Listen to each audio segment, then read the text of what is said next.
was a long question, but that's a good thing.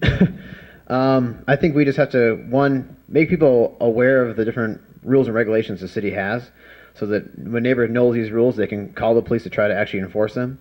But we really have to try to do the best job we can of enforcing the rules that we have on the books, because there are quite a few landlords right now who are breaking those rules, and people don't know about them. So one of the great things about going door to door is you can actually try to help people inform them of this issue. I've been to several people that say, well, I'm having this problem with a neighbor, and they tell me their problem. I'm like, call the police. Like, well, I don't know if I could do that. I'm like, yeah, call the police.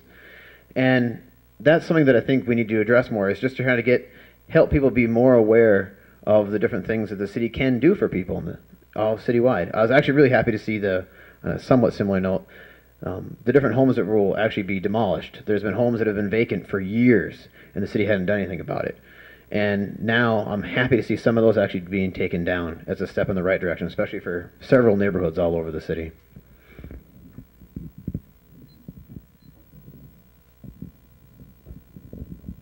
Yeah, like that one right across the street. What a shame.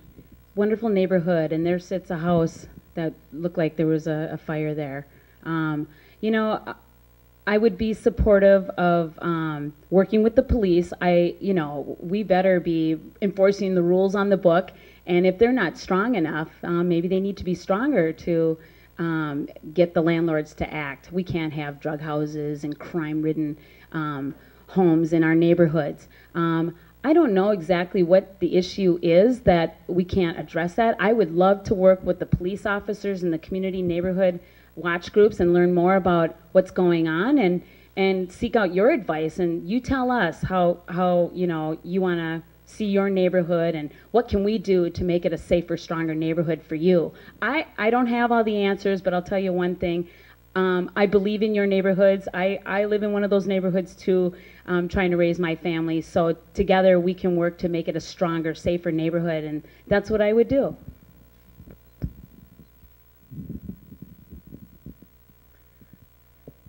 I think this is really an issue of priorities. The city needs to invest in having people that are able to problem solve around this issue and to take care of it. So if we need to invest in more inspectors that help to deal with landlords and their rental licenses and not taking care of issues, if we need to invest more, and I know we do, into our police department to make sure that they have people that have the ability and time to be able to go out and work with the community groups and identify people and help to solve this problem. That's what we need to do, and I think that's really what the issue is that it needs to be a priority, and we need people on the council who will make it a priority. I know that we have an excellent drug task force here in Duluth. It's well acclaimed. It's been very, very successful. And so I also know that they've been short-staffed for many, many, many years. And so if we've got a good task force and we've got a good regional relationship for that task force, then if we really care about this, then we need to invest in the human resources to make it happen. And so that's what I would support.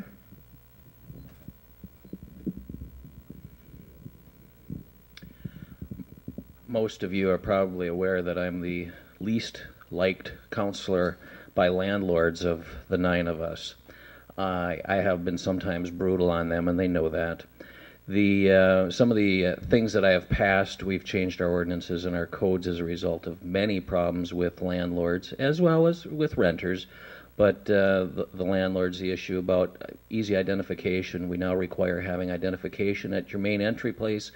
So the police, when they knock on the door and all the lights go off and nobody answers, at least they can identify who the landlord is or who the manager of the building is. The Housing Inspection Office has been beefed up by 2 FTEs as a result of the number of rental licenses. We passed the 3 strikes and you're out rule, which has the fear of God in many landlords, because once they lose that license, they're probably not going to get it back, and they'd rather throw the tenants out and do some serious drastic actions against renters if they are not obeying the rules. We have the social host ordinance now, which puts the fear of God often in the renters because we have some other tools to use. Anyway, I think it's a continuing problem. It hasn't been resolved completely. I would like to continue working on that for 4 years, and that's one of the 3 reasons I chose to seek re-election.